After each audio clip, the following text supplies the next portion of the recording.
Welcome. My name's Denise Lewis, and I'm here today with the Children's Society to record this webinar that explores how welfare responses that focus on the needs, safety and well-being of children and young people.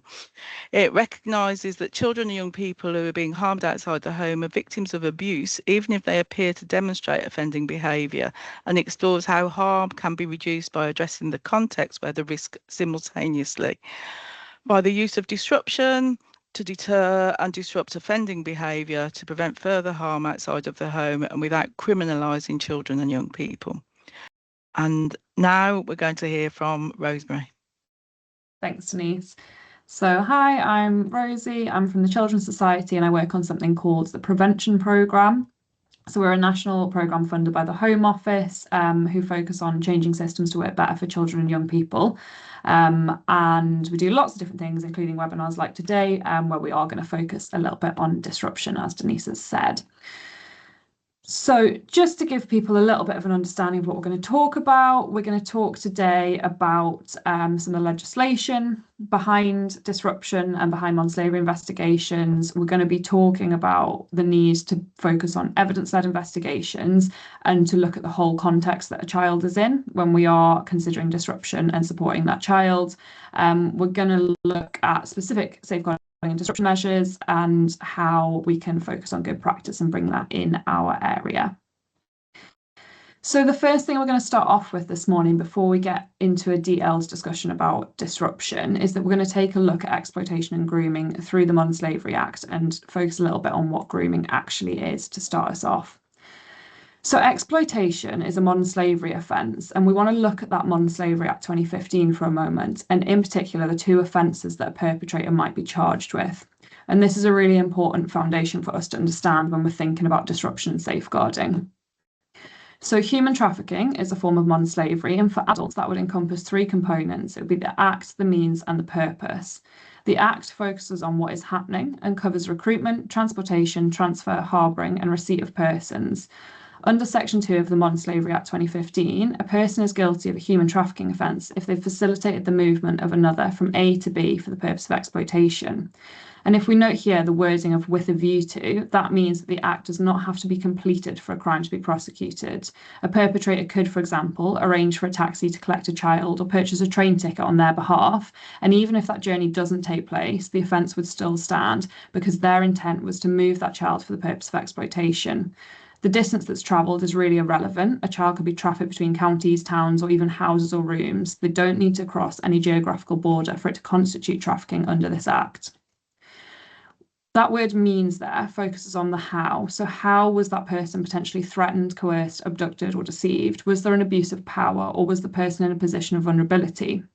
For children, the means are always assumed because children are inherently vulnerable because of their age. So we don't need to prove that means if we're looking at children, so under 18s. However, if we were looking at adults, then we would need to understand a little bit more about how they arrived at that point of being put into that situation. And that is one reason that transitional safeguarding is so important for young people, because they might be recognised as a victim when they are 16 or 17, but in the same situation when they turn 18, that the law does look a little bit different for them. So that's why it's really important for us to build evidence around that means, and we're going to talk a little bit more about that evidence later on. And the third component under this act is purpose. So that focuses on intent. So thinking about what the end goal was. So if the act and the means were carried out for the purpose of exploitation, then that case would constitute human trafficking. The other main offence that's important to understand as we go in today is Section 1, where a person holds another person in conditions of slavery or servitude and requires that person to perform forced or compulsory labour. So for young people, when you're putting in an NRM, and we're going to talk a little bit more about that further on in the session, there is a body called the Single Competent Authority who would decide if there was sufficient evidence to suggest that person was a potential victim of exploitation by looking at those three components we've been talking about. And that SCA would determine entry into the NRM, which is the UK's framework for identifying victims of modern slavery and human trafficking. They would then decide whether or not that person was given victim status by having a conclusive grounds decision.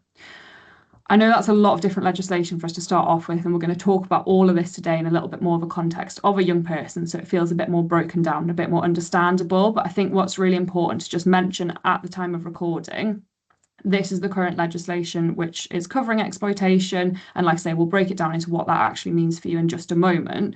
But we are recording in a moment where there's a new child criminal exploitation bill which is about to come in. So we're currently in April 2026. That bill is imminent. So there will be new measures coming into practice once that bill is in place. So we might do an updated recording at that point.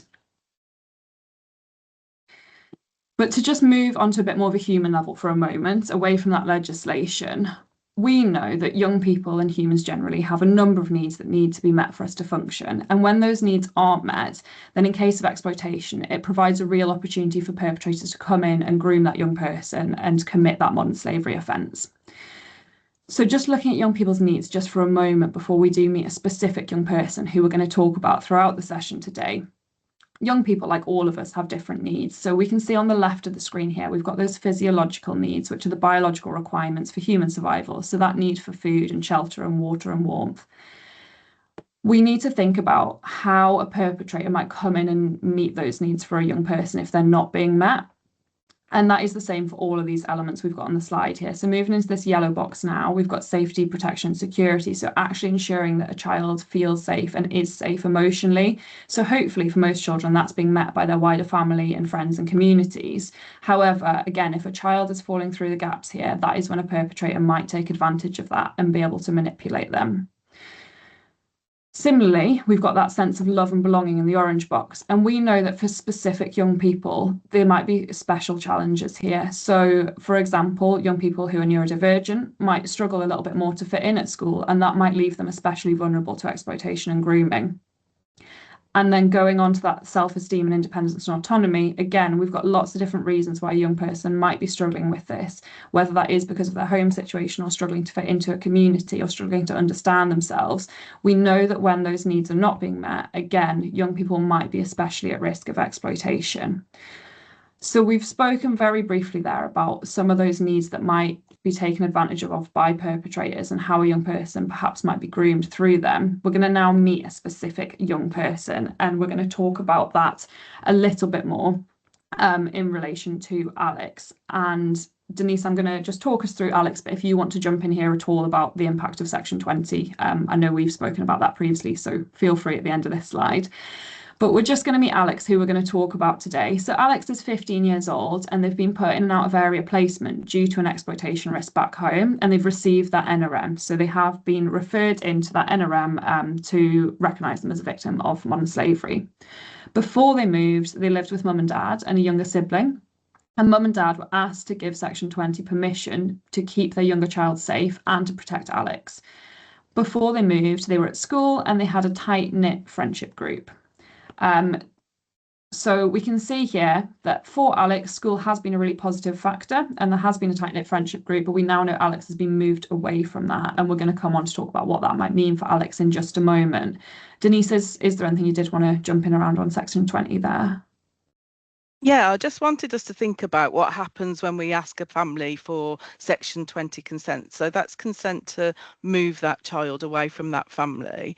And what tends to happen then is we don't just move them away from the family, we remove them from their community. So this completely isolates their child then from their family support system. It increases the emotional toil on both the child and the family unit. And then the separation itself can weaken the emotional bond that the child and the parent have.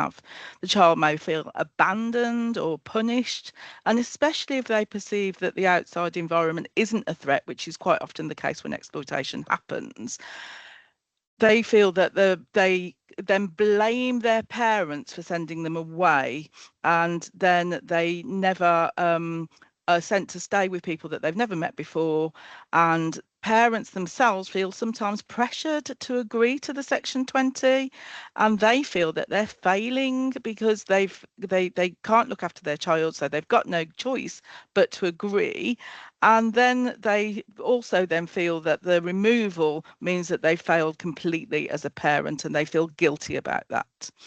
On top of that, we've got the added concern that quite often there is a trauma bond between somebody who has groomed the child, and this is where the relationship has become really enmeshed and that the child's become obedient to that abuser. And this makes separation really difficult, almost impossible for the person to cope with, because it's much safer to be able to see somebody that is able to control your life than it is to not know where they are and wonder whether they could pop up at any time and affect your safety and threaten your life, for example. So when and if we then think about the child being moved completely away from that, and they've got this tug to know what this person's doing, then the likelihood is that they may leave where they're moved to, and making them really unsafe to come back again. Or they may well actually stay where they are, but try and contact that abuser in some way. And if they do come back, the first thing they'll do is go straight back to that abuser themselves. And when that happens, it actually increases the risk for the child, because the abuser is then able to be very nice to them for a short period of time. And then the harm gets worse because they're able to say to the child, well, you've had a break, you've come back. So Section 20s can be really unuseful to help us when we're thinking about child safety. Thanks, Denise. So as Denise has explained just there, we're coming into a situation that is not ideal for Alex. Although there's been an attempt to move them away from that harm, as Denise has just explained, there's so many other risk factors that are now going to be associated with that move. So continuing with Alex's story here, Alex is now waiting to start school. They've been given work that they're being encouraged to do in their new accommodation, but they're finding it really difficult to concentrate, and they've missed a lot of school now and do not understand the assignments that are being set. They really love football and they used to play for a team at home, but since moving, they've really struggled to find a new team. They're missing home and their friends and family. They're feeling really lonely and even missing their social worker, who they're mainly now keeping in touch with over the phone. And so what we're going to talk about today through Alex's story is obviously some of those issues that we see, some of those perhaps mistakes that we do see professionals making when they're trying to protect a child, but we're also going to hopefully bring out some good practice and how disruption can be used in a positive way.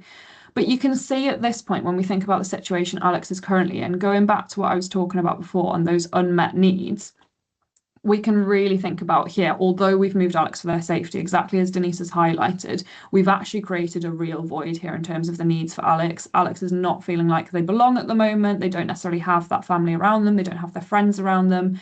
They're really struggling with perhaps their sense of identity if they used to really enjoy football. There's probably a lot of physical aspects of settling into a new location, how that might feel for them. So we can see how there's all of these unmet needs now in Alex's life, which have actually been opened up by the move, which a perpetrator could take advantage of.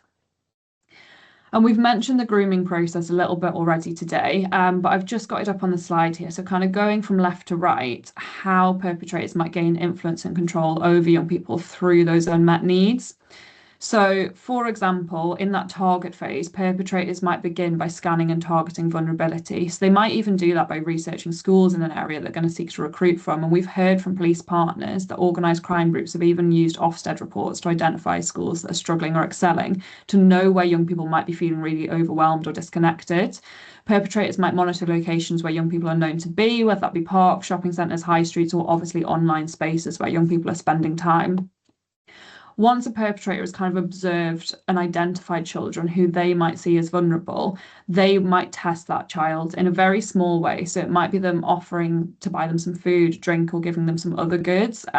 One thing we see quite a lot at the moment is vapes, because a child might accept a free vape very easily, not think it's a big deal, it's a cheap item, but actually it is kind of starting that test process of seeing whether or not that child will take something from them, whether or not they can build a relationship with that child. And I think the context of the UK at the moment is really important to mention, that we know at the moment 3 in every 10 children are living in poverty in the UK, and a lot of children are really struggling with food insecurity and perhaps living in temporary accommodation. All of that is adding to the vulnerability of young people in the country at the moment. And so young people who are accessing services might not be having a lot of those physiological needs met, which is creating that opportunity for perpetrators to step in. So I think one really important thing if you're working with any child is actually asking those basic questions about when was the last time that that young person maybe ate or drank or slept, so that you can understand the situation that they're coming to a session with you today in. But going back to this model here for a moment, so we've got that test phase of perhaps a child is being offered a really small item, or it might not be a physical thing. It might be much more about that friendship and relationship building, especially for someone like Alex, who is perhaps feeling quite isolated. It might be more about offering that sense of belonging. But in any way, that perpetrator will begin to build that relationship and begin to build, whether that is kind of a sense of indebtedness to the child through physical items, or whether it is a sense of indebtedness through friendship and a relationship. We then see it escalating more and more into that phase where a child is being exploited. So they might be asked to do favours for that perpetrator. Again, these usually do tend to start off quite small, and it is again a way of testing that child and seeing how far they can push them. And there's often a lot of movement between that target and test phase where that child will be kind of manipulated in different ways. As Denise was talking about earlier, they might kind of feel some positive benefits from some of those needs being met, feeling they have that friendship, feeling that they have that person they can talk to, or feeling that their physical needs are being met. And there might be kind of an exchange for quite a while between small favours from the perpetrator and things like that before it moves into perhaps criminal or sexual exploitation on a vaster scale. But once we are moving into that space, what we know is that children find it really, really difficult to escape because they feel really, really controlled and trapped at that point. As Denise was talking about, they have that bond with that perpetrator, which they find it really difficult to escape. They might not be aware they're being exploited. And even if they are, there's often a big threat to that child, especially for the case of both sexual and criminal exploitation. We see that the child is often really, really afraid, and there have been threats made against them and against their family. So there is a lot of fear there about leaving that situation potentially. And I know we're talking a lot today about victims and perpetrators and making out like it's a really clear-cut case, when we actually know that's often not true. We know that a lot of perpetrators themselves might have been exploited when they were younger, or a lot of our young people might be forced to exploit other young people as part of their exploitation. So I think it is really important that we mention that, and that is really important when we're thinking about that hierarchy of needs again, that actually it's part of that need for self-esteem and belonging, that a child might be forced or coerced into exploiting other young people to help them to belong in that group of exploitation. So it's really important that we understand that and understand their behaviour in that context where possible. And I just want to mention this before we go back to Alex, because obviously we are going to be talking about prosecution today, we're going to be talking about disruption. It's really important that we're not kind of making a blanket assumption that once somebody is 18, that's it, they're a perpetrator. We need to be taking that transitional safeguarding lens and understanding that actually if someone is being exploited when they're 16, when they're 17, that situation is not going to change from as soon as they turn 18, even if they're now being legally held responsible. So we don't want to be putting disruption measures in place against 18-year-olds. We want to be considering how best we can safeguard them as well. But coming back to Alex now for just a moment. So Alex has been found in the company of two adults outside of a train station. There's an exchange which happens, and as Alex turns to leave, the police approach. The two adults head in the opposite direction and they're not caught. As the next part of this unfolds, I want you to just take a moment to think to yourself about how Alex might be responding to those officers in this situation. What do you think the officer's behaviour is conveying to Alex? Are there any good examples here from the police, or any poor examples of things you might want to do differently? So just as I talk through the rest of this, I just want you to think about that. So Alex does not make eye contact with the two police officers and continues to look anxiously around them. So there is this situation here where, sorry, I've just skipped ahead a little bit. So we've got Alex in the company of the two adults outside the train station. That exchange happens, and as Alex turns to leave, the police approach. The two adults head in the opposite direction and are not caught. In this situation, Alex assaults one of the officers whilst trying to move away and is taken into custody. The custody sergeant contacts Children's Services and the appropriate adult is asked to attend. There's a large quantity of money, including multiple packets of white powder, 2 phones, cash, train tickets, receipts and hotel toiletries found in Alex's possession. Alex replies no comment during an interview and requests a copy of the transcript. A modern slavery investigation is then opened. And the police also request that a strategy meeting is held before Alex is released from custody. So again, just giving you a moment there to have a little bit of a think there about, have we seen good practice from the police here? Have we seen anything that we might want to do differently? I know it's not a super detailed account, but I also want us to have a think about, are there any indicators of exploitation potentially here? And is there anything that we can learn from Alex's behaviour in this situation? So I'll give you a minute to reflect on that to yourself. But a couple of comments I would make around this, and like I say, I know it's not super detailed, but I would be thinking about the reaction that Alex has had to those officers trying to engage. What is it that's caused such a severe response from that young person? That point there about saying no comment and then requesting a copy of the transcript, that's really important. That's something we often see from victims of exploitation. I think that's really useful for people to understand if you are working with a young person who is responding in that way, for us to understand that that is possibly something they've been advised to do so that they have proof they haven't engaged. And that is, again, a way of protecting themselves so that nobody can kind of turn around and say to them that they've grasped. They can say, I've got this evidence that I didn't. So that's one really important thing for us to understand about Alex's behaviour. We can obviously see that Alex is quite afraid. They don't want to be seen with police, perhaps the fact they've kind of tried to get away, they've assaulted that officer. And we can also think here about what good practice might be happening with the police at this point. Again, it's not very detailed, but we do have that modern slavery investigation is being opened. So that is really positive that the police are taking this seriously. They have recognised that kind of risk from Alex here, or to Alex here, in relation to the money, the white powder, etc. And obviously they are requesting that strategy meeting. That's excellent that they're doing that. One thing that would be probably now happening at this point is we know that Alex is already in the NRM. So there would be an update probably happening to the NRM in that strategy meeting. And in relation to the modern slavery investigation there, it is important to mention, and modern slavery investigation can happen without an NRM, but we do always ask that they would come in collaboration with one another. So, keeping Alex in mind, and now we know that a modern slavery investigation has been open for that young person, we want to consider what that's going to look like for Alex at this point, because Alex obviously doesn't feel able to disclose what's happening. They've said no comment in the interview, they haven't wanted to engage, or they haven't been able to engage. And this is often the case for exploited young people for a number of reasons, and none of that makes them any less of a victim than somebody who is able to disclose. So what we would be advocating for in this situation, where a young person doesn't yet feel safe to engage, would be an evidence-led investigation. So we've got a little bit more information on the evidence-led investigation just here on the screen. So you can see the Slavery and Trafficking National Standards Policing information just there. If a young person like Alex does not want to engage in an investigation or states that they have not been exploited, and as we know, grooming makes young people think that they've made their own choices, that doesn't mean that that modern slavery investigation should be closed. Instead, it should mean that we are moving into an evidence-led modern slavery investigation. So a victim of exploitation might, for example, be arrested under the Misuse of Drugs Act 1971, and to ensure that they're recognised under the law and protected by it, that's when we'd be opening that modern slavery investigation. So what might that look like in practice?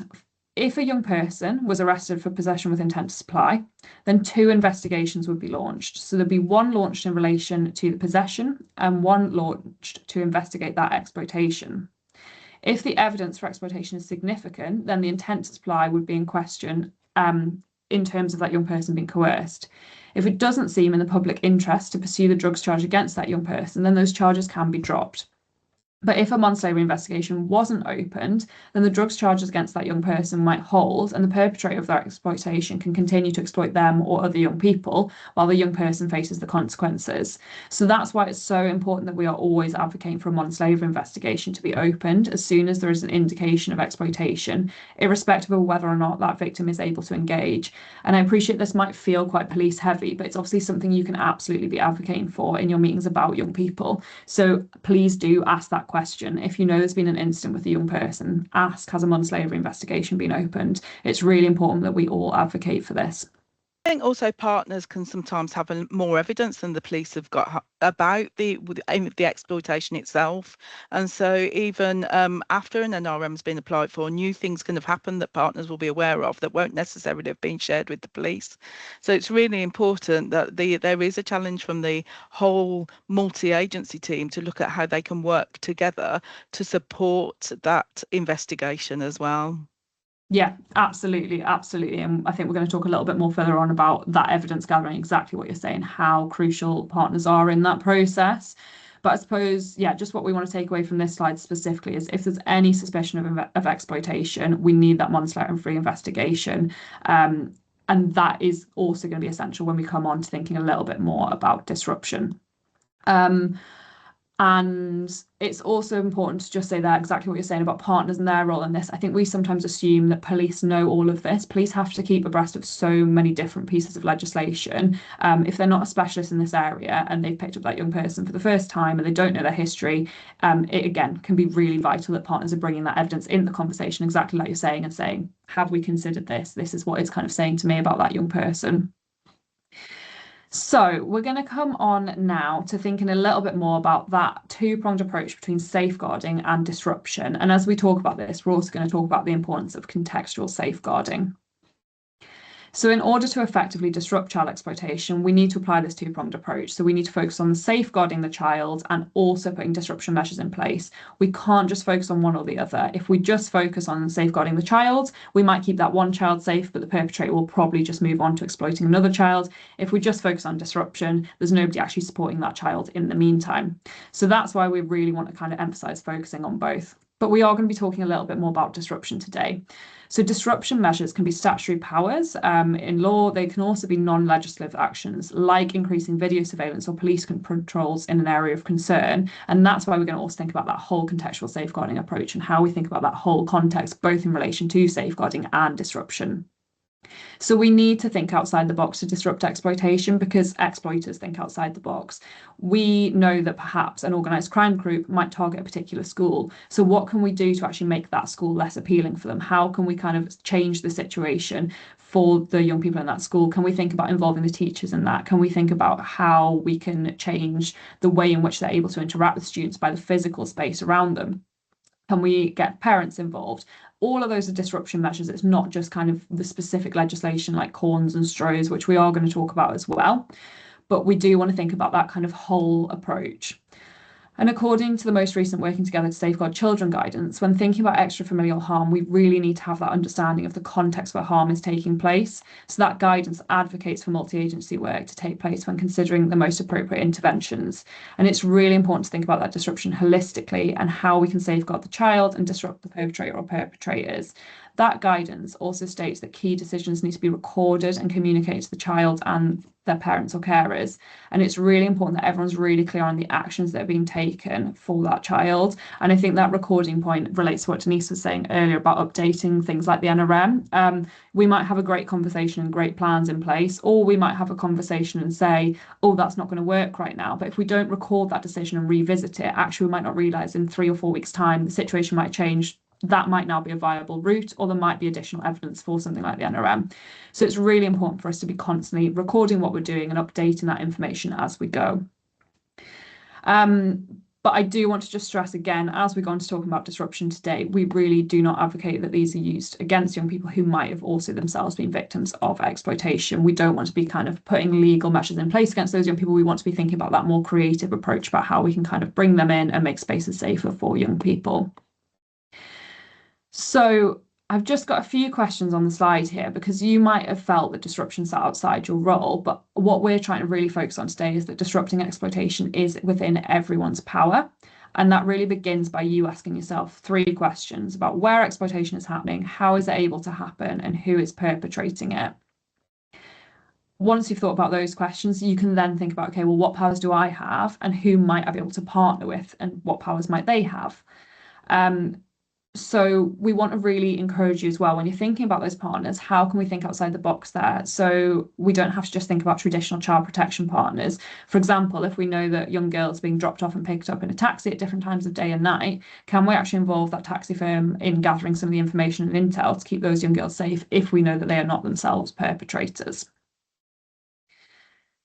So as we begin to think about that whole context and how we bring different people into it and different partners into it, I just want to introduce this problem analysis triangle. So for a crime or incident to occur, an offender or suitable target must come together in a specific location without an effective deterrent. And that's this problem analysis triangle. So we've got those 3 aspects. We've got the victim, the offender, and the location, and nothing to prevent them from coming together. We can disrupt exploitation by preventing access of the perpetrator to a specific place that they need for exploitation to take place. So that might be a specific business, a transport hub, or it might be a phone line or the internet. We can also prevent their access to children and young people by working together as professionals to kind of make spaces safer. So in that example that I just gave about the taxis as a business, so in that previous example, the location of exploitation was the taxi and the business they were maybe going to. The victims were the young girls and the offenders might be the business owners. So thinking about that problem analysis triangle for a moment, we want to think about how can we actually stop the children from getting into the taxi? How can we restrict public access to the business? And how might we involve a partner like licensing to maybe achieve that?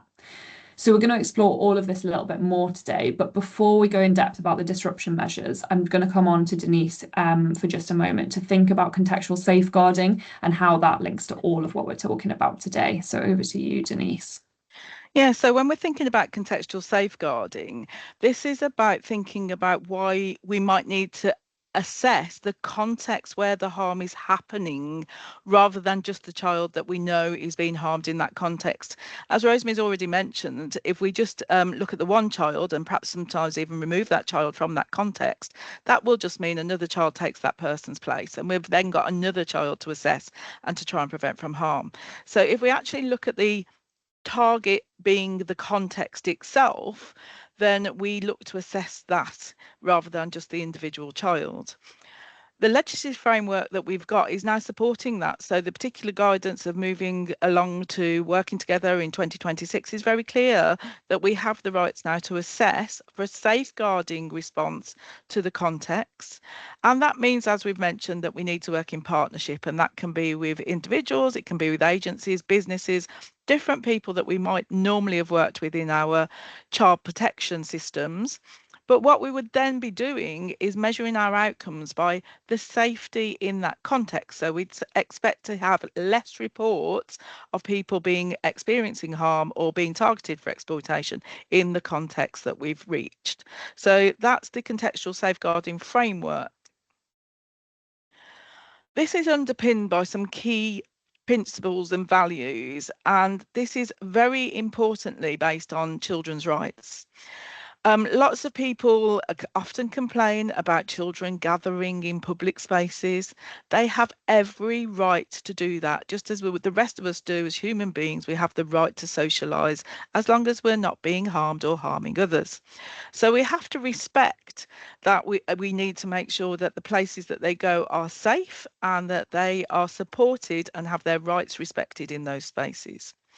We need to build on the strengths, so involving the young people, members of the community, to actually achieve the changes to make this place safer. Though those people in those spaces are the experts in those spaces, not us as professionals satelliting in. So we need to involve and build on the strengths that are already there. And it has to be evidence informed. Lots of the time, some people will say, oh, we've seen a group of young people over there, they must be causing trouble, just because there's a group of young people there. And so we need to be evidence informed. We need to really understand what is needed, where the harm might be happening, what needs to change, and do that with a caring response so that we're showing young people that they are valued as part of the community. And collaboration is really important, and particularly with the young people themselves, but also with families, communities, and other people around. So the change that we're looking at is ecological. We're not looking for the individual child to change their behaviour by perhaps not going to that space. We're looking for the space to change so that everybody, including the children and young people, are safe to be there. So that's the underpinning key values for a contextual safeguarding response. This means we are really conscious that we're less focused on individuals, possibly people saying they've got choice or it's because of the parenting that they've received being the problem, but we're looking into the environment where the problems are happening and basing the changes needed to happen. This makes it much easier for us to work with parents at that point in time because we're able to engage them as partners equally in helping us look at the issue and safeguard their children. So when contextual safeguarding happens, we go from asking what does the parent and family and young person need to do to keep themselves safe, to looking at what do we all collectively need to do to make that bus stop, that school, that friendship group, that park, or wherever the context is, for that young people and other young people associated with that space safe to be in. There's some examples here of where some contextual safeguarding has been looked at and the differences that that might be. So the first one, the weighting that's shown there suggests that the young person's peer group has normalised weapon carrying, and the young person uses violence in a range of community contexts as well as at college. And two other young people in the group seem to be influencing the behaviour of this dynamic. In particular, it's relevant to how the group seems to behave and when they're together. The parents of the young person whose safety is being assessed are being overwhelmed by the influence of what's happening to the young people's peers and feel like they can't keep themselves despite the best efforts they're making. So we can see there really clearly that the peer group has been identified as the cause of concern, with the family being supportive, and there's some little concerns about what's happening in the neighbourhood and college, but because of the peer group, it clearly overlaps. In the next example, we've got this assessment that suggests that the young person's peer group have normalised weapon carrying and using violence in this context, and that a young person's one of their peers have been living in the chaotic and escalating exposures to domestic abuse between the parents. And the peer is also an older brother who is being criminally exploited to traffic drugs. Young person's peers seem influenced by the behaviour of the young people they spend their time with. So we can see here that actually the family home isn't a safe space for the young person. And also then with the neighbourhood that they're navigating and the peer groups that they're associating with, the harm is happening in all three contexts and overlaps into the college as well. So everything overlaps there. So that person's family needing more safeguarding response than perhaps the other one does. So you can see the difference when we're considering all of the contexts rather than just the individual young person. So we're just going to talk a little bit now about safeguarding the children and young people and disrupting the exploitation, and how we actually need to see those as two separate things that run concurrently. So safeguarding should always be protective, not punitive. And on this slide, you can see some examples of different safeguarding strategies. For the purpose of today, we're just going to focus on a couple. And the first one we're going to begin with is out of area placements. So like Alex, many children are placed out of area. According to the Department of Education, nearly 31,000 children were in an out of area placement on the 31st of March 2018. So that's almost a third of all those in care.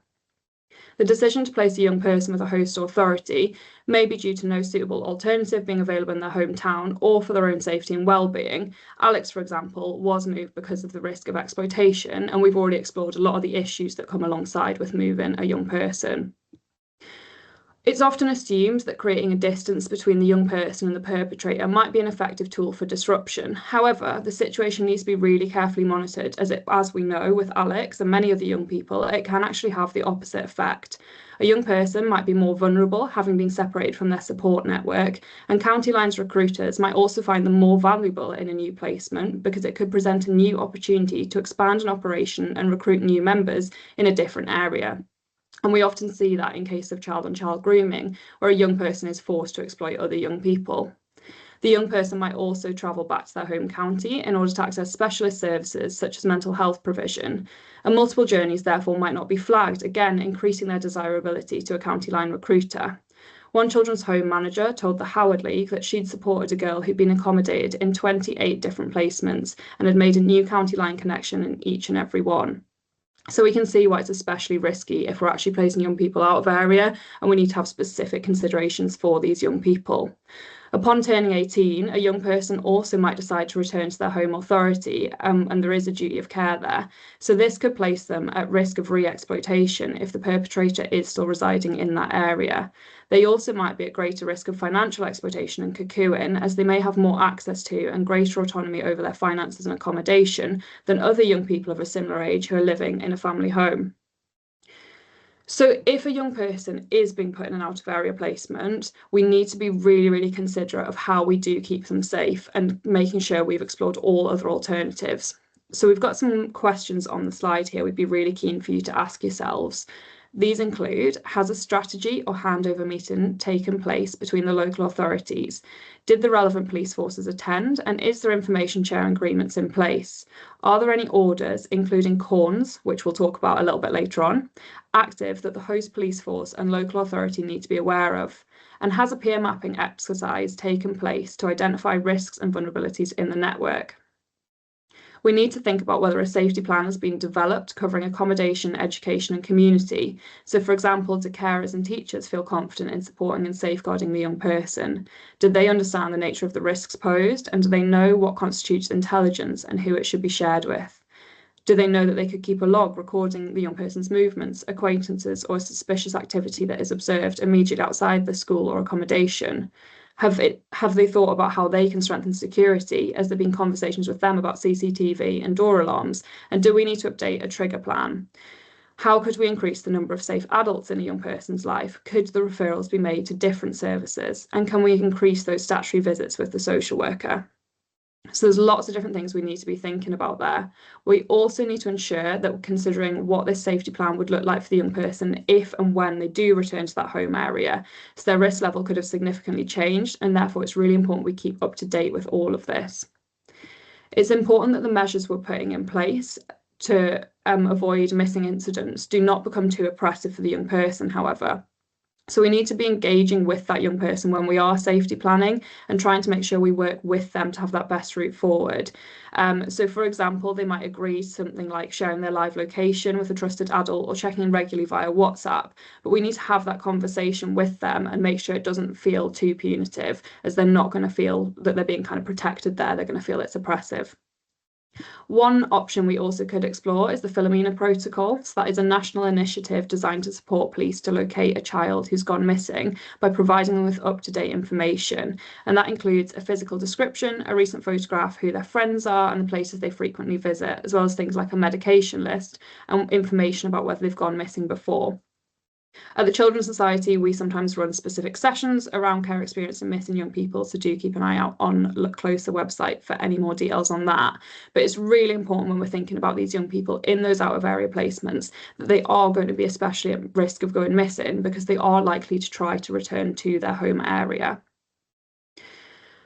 So just the other strategy I want to touch on around safeguarding the young person is the NRM. And this is another one that on its own doesn't automatically safeguard or disrupt exploitation. And that's a really key point, that even though we absolutely advocate for you using the NRM, and it's really important that you do that so that we have children recognised as victims of modern slavery, we do need you to be making a safeguarding referral alongside that NRM referral. It's also important to note here that Solihull is one of the decision-making pilots on the NRM. So for anyone who isn't familiar with the NRM, it is the National Referral Mechanism, and it is the way that we identify victims of modern slavery and human trafficking in the UK. A child doesn't need to provide informed consent to be entered into this national referral mechanism. However, an adult does. And if a child turns 18 whilst they're in the process of going through that NRM, then we do need to obtain consent for them at that point for them to continue receiving support after their 18th birthday. So it's quite important that we're having those conversations with young people about what the national referral mechanism is, especially if they're on that kind of transitional age. First responders are the people who can refer into the NRM, and hopefully you will know if you're a first responder, but you can also find this information online if you need to look up and see who those first responders are. But as we're going to talk about a little bit more today, we really advocate for partnership working around an NRM. So even if you yourself are not a first responder, you might hold lots of really useful information for that referral. So just going back to victims who are under 18, so if a child is referred into this national referral mechanism because there is a suspicion that they have been exploited, there isn't any need to prove how they were exploited. So going back to that grooming process that we spoke about earlier today, we know that young people are inherently vulnerable because of their age, and therefore we don't need to prove how that perpetrator has convinced them to do a certain activity if that perpetrator is an adult and the child who's being exploited is under 18. If the young person is 18, however, we do need to then prove that means. So if you're referring an adult into an NRM, we need to say a little bit more about that grooming process and what that has looked like, how they've been groomed and manipulated into a certain situation. So thinking a little bit for a moment about how we can support victims who perhaps are identified at that transitional age as they are approaching or turning 18. There's a couple of different actions which can be really important here. The first of these is evidence-led prosecutions, because these do not require the victim's input and they can secure evidence of coercion and deception that perpetrators may have missed. So when that NRM is made, for any person, the police should be opening up a modern slavery investigation, no matter what the age of that victim. This should be properly investigated and partners should be updated on the process. So that's why those evidence-led investigations can be really vital. If the young person doesn't feel able to disclose, the police can be taking that forward even without their disclosure, and absolutely should be whenever an NRM is being opened. The second important thing to talk about here is safeguarding powers, which serve to protect a victim irrespective of their age. In the case of adults at risk, as I defined in the Care Act of 2014, local authorities should provide emergency support in line with local safeguarding arrangements. They also have existing obligations to offer long-term support to adults with identified care and support needs who are at risk of harm because of their needs if they can't negate those risks independently. Whilst the legislation suggests that some of the young people we're working with will qualify for ongoing support, we will need to evidence those care and support needs in addition to the exploitation risk itself. And so it's really important, again, to be thinking about this as young people are turning 18. Just before we move on, I also want to highlight the age sensitivity of some of the other safeguarding strategies which are named on this slide. So if a police constable has reason to believe that a child would otherwise suffer significant harm, then they may remove a child to a suitable accommodation and keep them there, or take steps to ensure the child's removal from a location, such as a hospital. However, those powers only apply to under 18s. Police may also have the power to remove a young person from harm when they are 17 and 364 days old, but not a day later. And that's the same for an emergency protection order. And for a secure accommodation order, the cutoff point is 16. So it's just really useful to be aware of those ages if you are working with young people who are at risk in that transitional age, and to be thinking about if there are any of those orders in place, what is going to happen for that young person when they approach 18. We spoke about the Philomena Protocol on the previous slide, and that does have an adult equivalent, which is called the Herbert Protocol.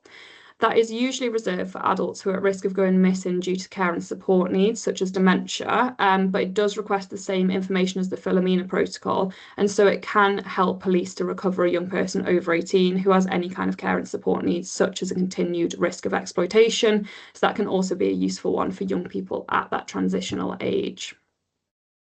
So what does this actually look like in practice? We're going to come back to Alex now, and a strategy meeting is held for Alex whilst Alex is still in custody, so that Alex's support network can discuss ongoing risks and draw up a safety plan in anticipation for Alex's release. So what are some of the actions which come out of this meeting? A social worker is going to arrange a meeting with care providers to discuss safety planning. The care provider will be asked to keep a log monitoring Alex's activity or any suspicious activity that is happening in and around the property, including multiple visits by unknown vehicles. Target hardening measures will also be discussed, and the Philomena Protocol will be put in place. If there's any immediate concerns, then the care provider now knows to contact the police. The social worker is going to meet with Alex alone to discuss the safety plan and ensure that their wishes and feelings are taken into account when making decisions. They're also going to reassess Alex's needs and discuss a referral to support services. The social worker is going to update the trigger plan, and the police are going to update the existing NRM that is in place for Alex, giving a little bit more detail about the current concerns that are happening. And that's a really important point to note. You can absolutely continue to add information to an NRM referral. There is also going to be an application of an interim slavery and trafficking risk order, which we'll talk about a little bit further on in today's presentation. But I just invite you to take a moment here to look at those actions and actually think about, is there anything that's still missing? And do we really know enough at this point about who Alex's trusted relationship is with, and who is going to be best placed to work with Alex and build that support with them?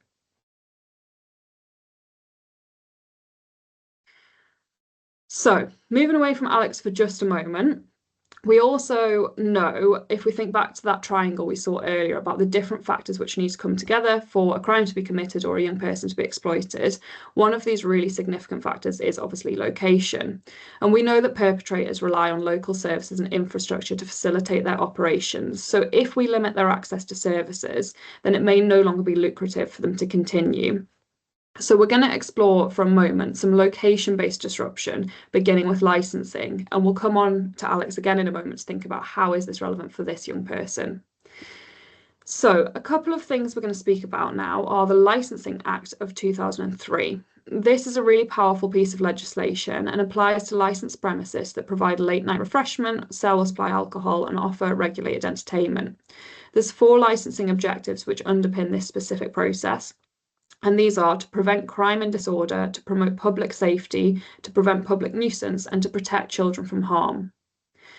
Regulatory authorities have a statutory duty to ensure that licence holders meet these objectives. To this end, they can inspect or conduct audits of licence holders, review and add conditions to licences, and revoke licences in cases of a serious breach. The Licensing Act statutory guidance provides a list of serious criminal offences. Crimes under this category range from the sale and distribution of drugs to the sale of unlawful pornography and grooming of children. Modern slavery is not explicitly mentioned, but it does fit in with these other listed crimes. So what might this actually look like in practice? We've got a case study here from the menu of tactics, which you can also look up and it'll be in the resources section at the end of this presentation. So in this case study, an organised crime group purchased a working men's club, enabling criminals to meet and make commodity exchanges outside of the view of the police. A site visit is conducted by the police and the local licensing officer from the local authority, and the fire service also carry out safety checks. The 2 inspections lead to a temporary closure of the business up until the owner meets the new licensing conditions, which will include compliance with fire safety regulations, adaptations to the CCTV system, and installation of an accredited door staff. The owners in response sell the business to avoid complying with these requirements, which in turn curtails the criminal activity that was happening in this specific location. In this example, the licensing holders had full knowledge of the criminal activity that was taking place. But obviously we know this isn't always the case. So what if they didn't know this? How can we support businesses to strengthen their responses to exploitation when they don't know it's happening? So obviously Denise earlier on talked a little bit about contextual safeguarding, and it's really important we can bring this back in here. So contextual safeguarding, as we know, assesses the risks outside the family home in environments where children and young people spend their time. One piece of work that we've done at the Children's Society is bringing some contextual safeguarding assessments into hotels. So we've worked with police and hotels to actually look at the physical locations of some of those spaces and identify that there's maybe concerns in some places where the staff on reception might be really, really well trained on child exploitation, but there's perhaps a fire door that's regularly open on the first floor where there's no CCTV and young people can be brought into the building without anyone realising. We carried out assessments of some of those spaces. And we're able to provide some feedback to some of these hotels. And in response, we were able to action some specific things like bringing in card readers by entrances and lifts, restricting public access, bringing specific CCTV in corridors so that we knew which children were being brought into hotel rooms. So that's just another example there of how we can actually work with businesses and with police to potentially bring together safer spaces for young people. We're also going to touch on closure orders in just a moment. But before we do, I just want to mention the Antisocial Behaviour Act, because it's also really important we consider this act, but that we remember children's rights when we are doing so, and that young people do have a right to gather safely. And sometimes our actions can actually make them unsafe if we're using these acts to move young people on without thinking about where else we may be placing them. So there is section 116 of the Antisocial Behaviour, Crime and Policing Act 2014, which does enable a police officer or inspector to also request the guest records from a hotel if there is a reason to believe that that location is being used for child sexual exploitation, which is just another kind of factor of that Antisocial Crime and Policing Act, which can be used for disruption. But as I say, there are other factors within that act that we need to be thinking about, making sure we're not making young people any less safe. Denise, I don't know if there's anything you want to jump in there about that ASB Act. Yeah, just thinking about, you've said the young people do have the rights to gather, they have the rights to be in groups, and we know that that can feel intimidating to other people sometimes, but it doesn't mean that young people are doing anything wrong then. And that's where we need to be very careful about actually working with the young people, getting to know why they've chosen the places that they're staying, and helping them to be part of the community that makes the place feel safe for everybody, rather than moving them out of a place to a place where they might be less safe. Yeah, exactly. Thank you, Denise. So, just staying with that Antisocial Behaviour Crime and Policing Act for just a moment, this act, one thing it does do is give the police and local authority power to issue closure notices on properties. So, the police or local authority can issue a closure notice if the use of a particular premises has resulted in or is likely to result in nuisance to members of the public, or if there has been or is likely to be a disorder at those premises associated with use of the premises. So this notice is necessary basically to prevent the nuisance or disorder from continuing, reoccurring, or occurring. So where we see this as being really useful in relation to child exploitation is if we see a property being used for activities that relate to child exploitation, we could issue a closure notice to be served immediately and close down a premises for a period of 48 hours. Once that has been issued, an application to the court would be needed to make a full or partial closure order, which could close that premises for anyone, including the owner, for up to 3 months. Breaching a closure order is a criminal offence which could result in imprisonment. So that can be another option if, again, we see a specific kind of business that is being used for the purpose of exploitation and we just need to immediately shut that down for the safety of young people. But as Denise has already mentioned, we need to really also be thinking about how we're bringing young people on board with that process, how we're understanding why it is that they're spending time in that space. So we always need to be considering multiple aspects of disruption, not just the immediate kind of closure order or kind of criminal act. So it is really important to have an input from multi-agency partners in building a picture of exploitation when we are thinking about disruption and safeguarding. And as we said earlier, it's really important when a child is not able to identify or disclose their exploitation, because this is what can really help us in those evidence-led investigations. The police need to use a lot of investigative exploration to uncover the evidence of exploitation, which takes a lot of time and resource, but multi-agency partners often hold a lot of this knowledge or can assist in putting the jigsaw pieces together. So some examples of evidence that partners might hold, and when I'm saying partners, I'm also talking about businesses, I'm also talking about foster carers, and I know Denise is going to talk in just a moment a bit more about how members of the community can get involved in some of this evidencing exploitation and protecting young people. But some examples of evidence might be receipts. So they might give us information about locations of concern, because they might be, for example, from a business that we know is linked to a county drug line. Or it might be a receipt from a motorway service station. And we might be thinking, well, why is that young person being there? They shouldn't have access to a car. That's really far away. There might be things like train tickets, especially if it is to a town where the child or young person doesn't really have an obvious connection. Phone numbers is a really important one for police to be aware of, because that could give us information of a deal line, or it might be that we're noticing the young person receiving suspect messages at a certain time of day or night, and there's a regular pattern there that perhaps it's important for the police to be aware of.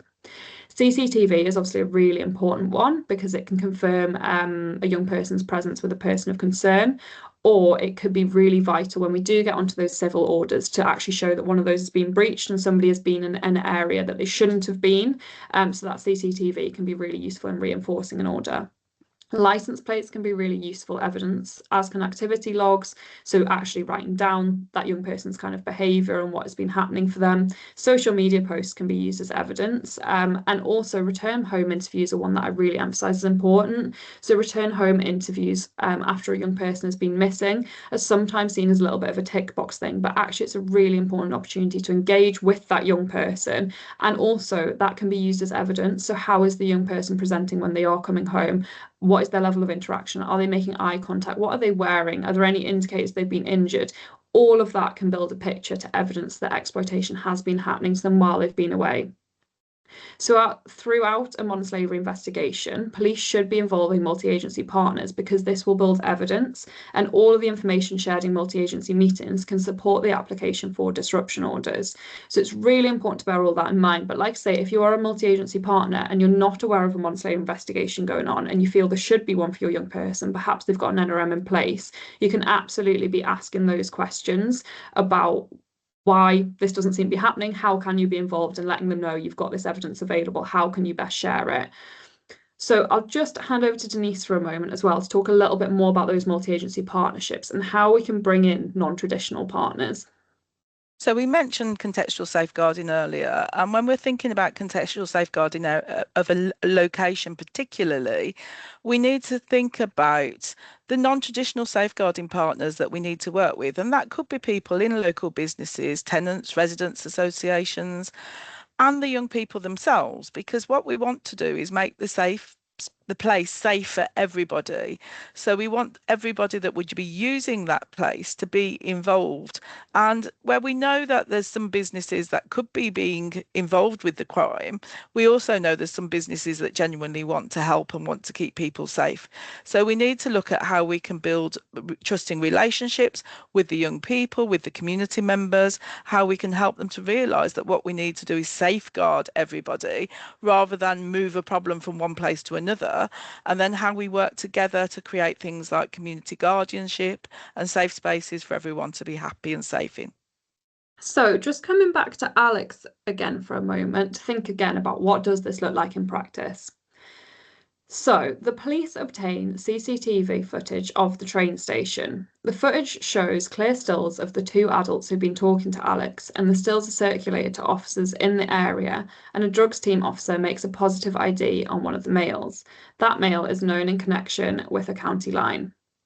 The CCTV also shows the adults getting into a vehicle, and they identify the vehicle on PNC, which is the police national computer, and it is identified as a rental.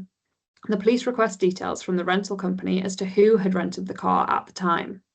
The police also look at the other items Alex had on their person when they were taken into custody. These included a train ticket, 2 phones, and hotel toiletries.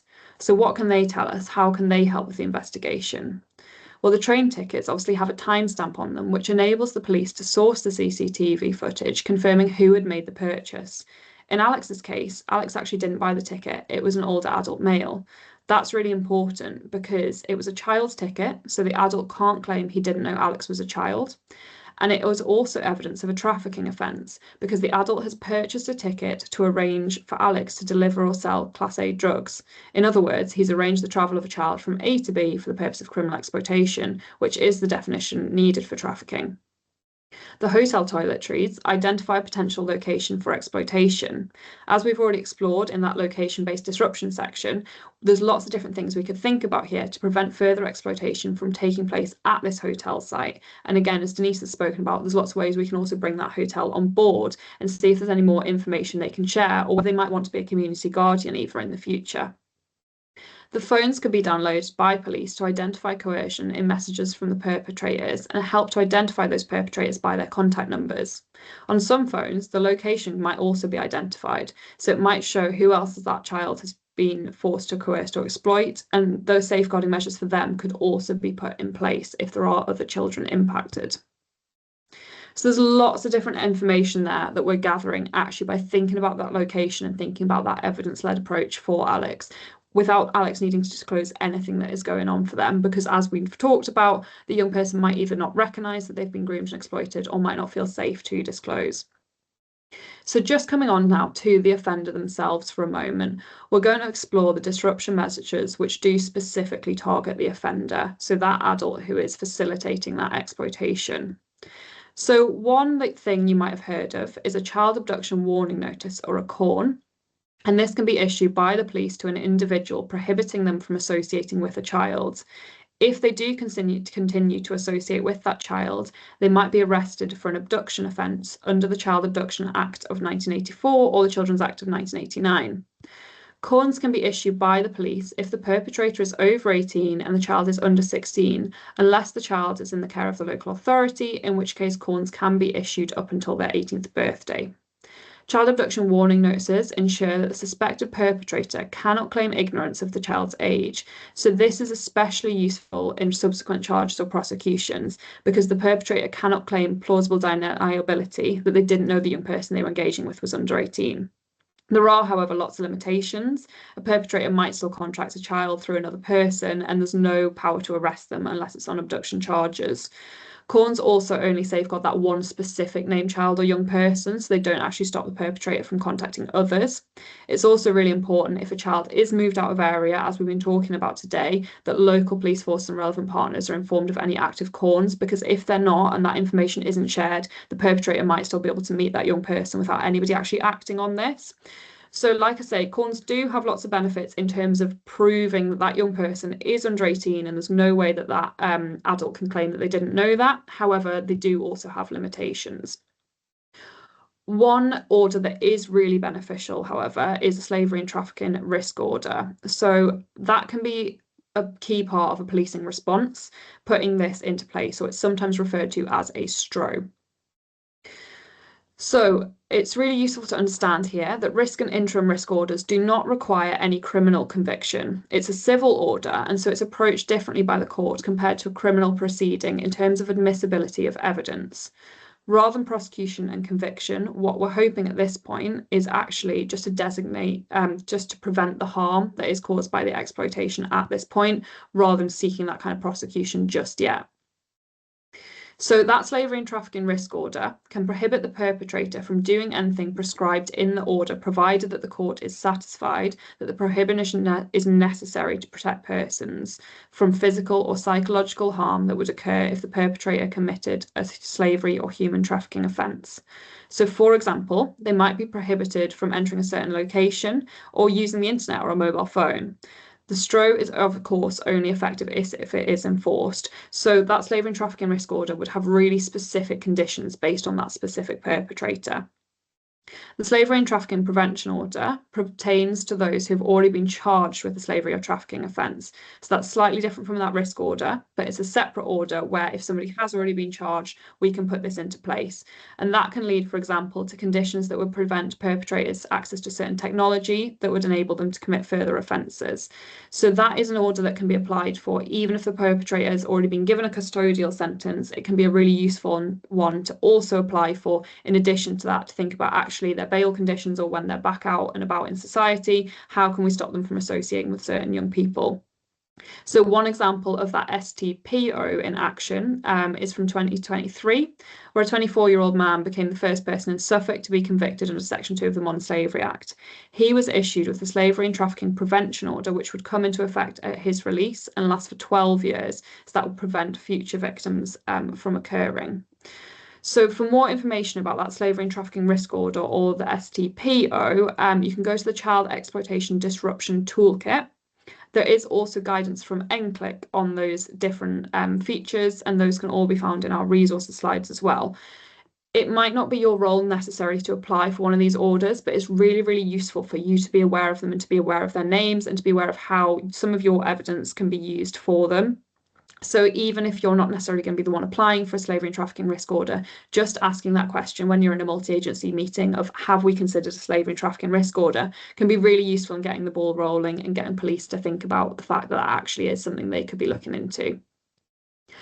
However, when we're thinking about disruption orders, it's really important to consider who we're applying orders to and if we're actually criminalising somebody who might need to be safeguarded, especially if there's evidence that that person themselves has been exploited. We know that some young people's vulnerability and victim status can be overlooked, especially if our own conscious bias and labels are attached to them. One study in 2021, over the course of 6 weeks, with the HM Inspector of Probation, inspected 9 different youth offending services, and they examined the cases of 173 Black and mixed heritage boys. The boys in those cases had complex needs, and the report found that opportunities to support them earlier outside of the youth justice system had often been missed. Of the cases inspected where Black or mixed heritage boys were sentenced to court orders, almost a third had themselves been victims of criminal exploitation. 60% of the boys had been excluded from school, most permanently, and half had experienced racial discrimination. The report found that Black and mixed heritage boys were consistently overrepresented in custodial cohorts. So when we think about this picture nationally, we know that 41% of children in youth custody at the end of 2020 were Black or mixed heritage, and 86% of children cautioned or sentenced in 2021 to 2022 were boys. Black Caribbean and mixed white and Black Caribbean children were twice as likely to be permanently excluded from school in 2019 to 2020 compared to their white peers. Similarly, HM Inspectorate of Probation found that out-of-court disposals and diversion schemes may have reduced the number of children being formally processed in the criminal justice system, but this has disproportionately only protected and benefited white children. Out-of-court disposals can be made with the admission of guilt by the child for their crime, but research suggests that lack of trust among police among minoritized communities could lead to an unwillingness to admit being responsible for a crime, which rules out those out-of-court disposals and potentially results in more formal court sentences for Black young people. We also see really similar issues impacting Roma and traveller young people. So here we can see that there's a real disproportionality in the way that Black and mixed heritage children, and specifically boys, are treated. And we really advocate for, when we're thinking about those disruption orders, we need to be really, really careful that we're not applying those to young people who have themselves been victims. We're not applying for those slavery and trafficking risk orders and those call-ins in relation, let's say, to a young man who's just turned 18 and has been a victim himself. It's really important we bear all of this in mind when we are thinking about disruption activity. And one concept that you might be familiar with in relation to this is adultification, which is a concept developed by Janine Davis to describe the prejudices which are directed at certain children, especially Black children, who are often treated as older by professionals who are meant to be responsible for their care. And this leads to an emphasis being placed on those children's ability to make choices, and that leads to a lot of the risks and indicators of their abuse being unrecognised and them not being properly safeguarded. So as you're thinking about those different disruption tactics, we do really advocate for you just being aware of those statistics around criminalisation of these young people and that concept of adultification. Are we assuming that a young person who is 17, 18, who is Black or mixed heritage or Roma perhaps, is more culpable for their decision making and not recognise them as a victim of exploitation? We need to be really careful to avoid that. But one thing that can be used to protect these young people, and like I say, has been very successfully used to protect white young people so far, and we're really advocating to make sure this is protecting all young people, is Outcome 22. So this is a relatively new Home Office outcome that can serve to address some of those racial disparities that we've just discussed, because it actually results in, rather than criminalising young people, giving police the option of basically how to end their crime report. So Outcome 22 is to be used where diversionary educational intervention activity resulting from the crime report has been undertaken and it's not in the public interest to take any further action. So this is a way of avoiding that prosecution process, but still having an option for the police to kind of know where to go with this on their system. When we do say educational activity, though, it's really important to think about what that actually means. Denise, I don't know if you did want to chip in there about some of the poor practice we might have seen in relation to educational activity. Yeah, definitely. It's really important that we recognise that there can be interchanging, can't there, where somebody may be harmed or they may harm somebody else. And we need to be careful about who we're asking for this educational activity to be done with, because if somebody's been a victim of a sexual assault, the last thing we should be recommending is that they take part in relationship and sexual health education, because that's more or less saying to that person, it's your fault it happened because you didn't know enough about relationships and sexual health. So it's victim blaming. So it's really important that the educational activity is proportionate and takes into account what has happened to that child themselves. Thank you, Denise. Yeah, that's definitely really important that we're considering. But Outcome 22 can be really, really beneficial in preventing that criminalisation of young people who have been exploited, because it enables the police to take no further action for a crime that a young person has been coerced to commit. And it can be used even for quite serious offences.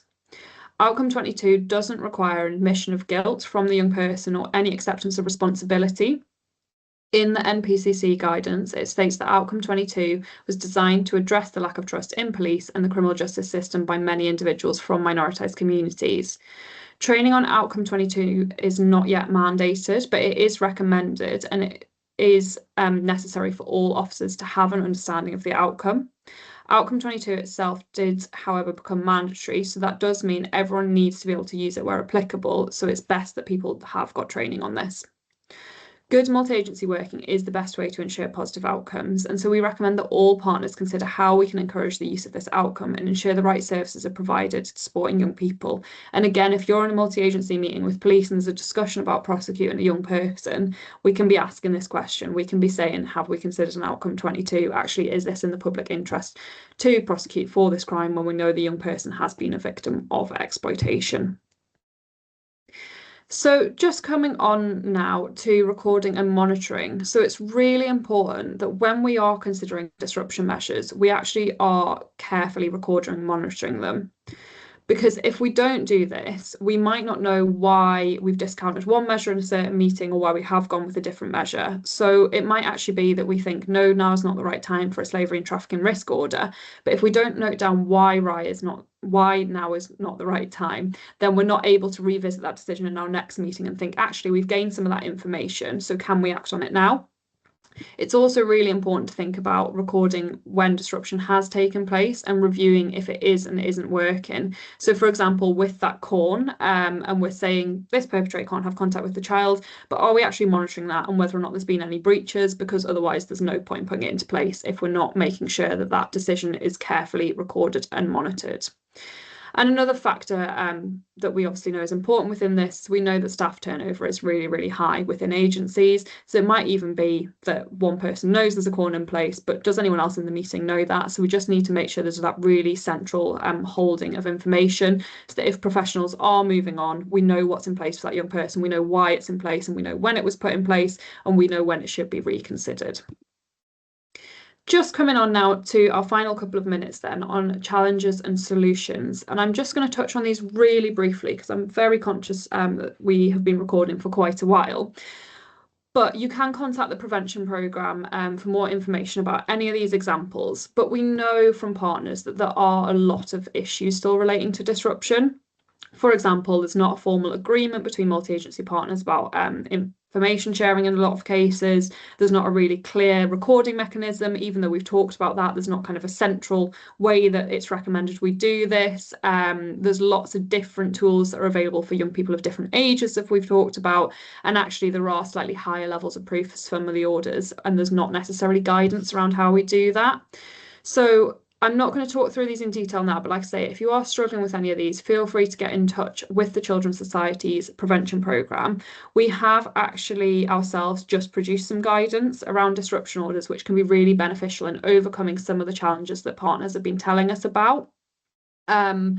And there's just a couple of examples on the slide here, which you can obviously pause this recording and have a proper look at. You can see some of the solutions that we do suggest in your local area here in pink. So actually about how you can overcome some of these challenges on a local basis, even though obviously that national guidance is going to be really, really beneficial as well.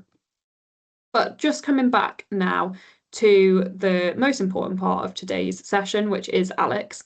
So returning to Alex one last time, what has happened since the strategy meeting? So unfortunately in this situation, Alex has still not returned home, and that harm does still remain in place of having separated Alex from their family. However, the police have managed to apply for that outcome 22, which means all of the charges against Alex have been no further actions and have been dropped. So Alex isn't going to be criminalised for their own exploitation. Alex has been released from custody and a safety plan is now in place. Alex's carers have been asked to keep a log of their activity, as well as any friends or acquaintances who visit the house or who they mention in passing. Police have also provided the accommodation with target hardening measures such as CCTV at the front exterior of the property, and Alex has agreed to share their live location with their carer. Alex has secured a place at a local school and will start some private tuition to catch up on what they've missed, and they've been taken to football tryouts and have made it onto the junior team. Social services have referred Alex to CAMS after they disclosed anxiety, low mood, and difficulty sleeping. Meanwhile, while all of that is going on to protect Alex and safeguard them in the immediate moment and make them feel more kind of at home in their local community, the police have also applied for an interim slavery and trafficking risk order, which will prevent that adult male that was identified on that CCTV from contacting Alex or any other children under 18. The police will also work with the hotel that we discovered those toiletries from to strengthen their response to exploitation. So the hotel staff are going to receive training and the management are going to implement ID checks to confirm the age and identity of hotel guests. So just coming back now to all of that bit we talked about at the beginning about that hierarchy of needs and the different vulnerabilities that either exist for young people or that perpetrators intentionally create for young people. Thinking at this point, are there still any vulnerabilities actually still existing for Alex, and any other measures you'd want to be putting in place to address this? In terms of disruption, is there anything else we can still do for Alex to stop that harmful activity in terms of their contact with Alex, but also for other young people? So we can see there all the different considerations we still might want to be making for Alex going forward, but we can also see how we have been able to improve and disrupt the situation for Alex in this moment.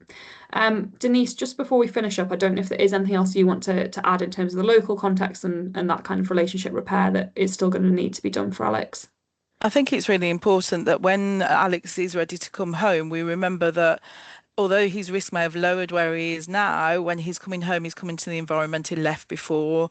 So with any planning needs to take a higher risk into consideration, not assume that the risk has just lowered because Alex has been away for a while.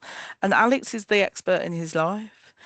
He's the one that's going to have to navigate where he's going, what he's doing. So we have to have meaningful relationships because that's crucial to keeping Alex safe. Yeah, fantastic. Thank you, Denise. And thank you everyone for listening in. So just to flick through these reference slides, if you want any of the links, you can contact me at prevention@childrensociety.org.uk. But you can just see some of the different things we've referred here. Hopefully you can pause and have a proper look at these if you do want to. And otherwise, thank you so much for listening. We do have a feedback form on the slide here, but you might also be best off providing some feedback to Denise and the partnership directly, as obviously we're not entirely sure when you're going to be watching this, so this feedback form might not necessarily be live anymore. But thank you so much for watching, and we would really appreciate some feedback.